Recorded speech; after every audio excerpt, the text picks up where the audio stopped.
Welcome to Sweet Life Beat Life. We hope this video helps. You start by confirming identity. This speeds up recovery.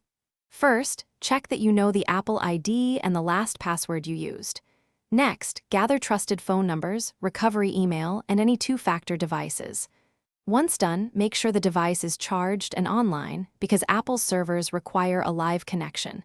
If you can, sign in on a computer. It gives clearer prompts. These items are the key inputs the system needs to verify you. Prepare them before moving to account recovery. You will work through Apple's verification flow next. Attempt sign in and follow the two-factor prompts.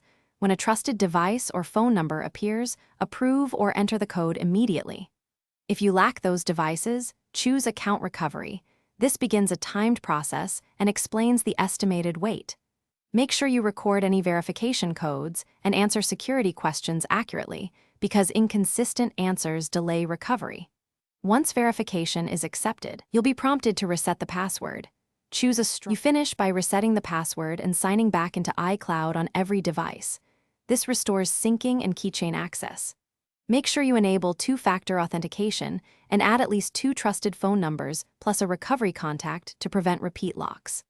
If the account remains locked, initiate a new account recovery or contact Apple support and provide the device serial, proof of purchase, and account details. These items shorten verification time. A key troubleshooting tip: clear cached iCloud errors by restarting devices and retrying the sign in flow.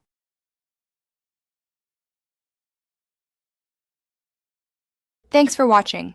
Consider subscribing if we helped you.